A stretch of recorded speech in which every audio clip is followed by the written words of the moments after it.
காஞ்சிபுரம் வரதராஜ பெருமாள் கோயில் இட்லி. இப்போ நான் அதை வாங்க போகிறேன். இதுதாங்க காஞ்சிபுரம் வரதராஜ பெருமாள் கோயில் இட்லி. நல்ல இலையில பார்சல் பண்ணி அருமையாக கொடுத்துருக்காங்க. இது அப்படியே சாப்பிட்லாமா இல்லை? அப்படியே சாப்பிட்லாம். அப்படி இல்லை மிளகா அப்படி புதினா சட்னி ரெண்டும் தொட்டு சாப்பிட்லாம். ஃப்ரிட்ஜில் வைக்கக்கூடாது. அது 2 நாள் நல்லாயிருக்கும். இலையை பிடிச்சிட்டு ஓப்பன் பிளேஸில் வச்சுட்டு அப்புறமா பாத்திரத்தில் வச்சு மூடி வச்சா நல்லாயிருக்கும். 2 நாளைக்கு சாப்பிடலாம். இது எப்படி இருக்குங்கிறத நான் சாப்பிட்டு பார்த்து சொல்ல போகிறேன். வாங்க.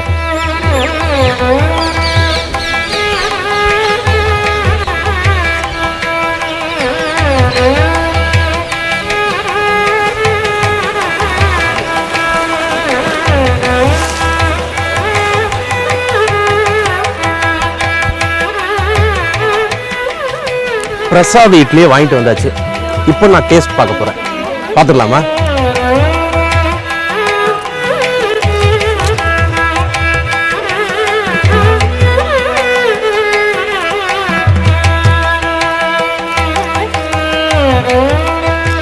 இது பார்க்குறதுக்கு ஒரு ஃபிக்ஸ்டு பொசிஷனாக இருக்குது. இது என்னன்னே தெரியல.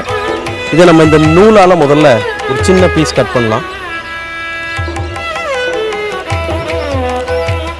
ஓகே, இப்போ இந்த நூலால் கட் பண்ணும் போது ஒரு அற்புதமான ஒரு இட்லி பீஸ் கிடச்சிருக்கு.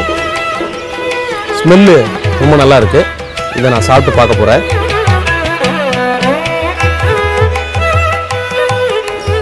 ரொம்ப பிரமாதமாக இருக்குங்க. மிளகுனுடைய காரம், ஜீரகத்தினுடைய வாசனை சூப்பராக இருக்குது. இது சாதாரண இட்லி மாதிரி இல்லை, இது ரவா இட்லி மாதிரி உதிர் உதிராக இருக்குது. ஆமாம், இட்லியில் எத்தனை வெரைட்டி இருக்குது சொல்லுங்கள் பார்ப்போம்.